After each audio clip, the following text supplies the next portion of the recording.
অবহেলার অধিকার। কবি সালমান হাবিব। কেউ কেউ অবাক কৌতূহলে জানতে চায়, আপনাকেও কেউ ভালো না বেসে পারে? আপনাকেও কেউ অবহেলা করতে পারে?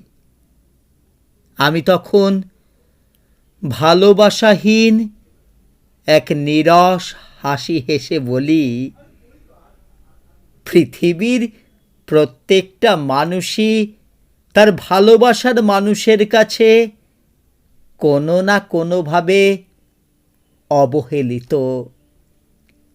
ভালোবেসে আমি দিয়েছি অবহেলার অধিকার। জন্মেই যেমন খুলেছে জীবন সুনিশ্চিত মৃত্যুর দ্বার,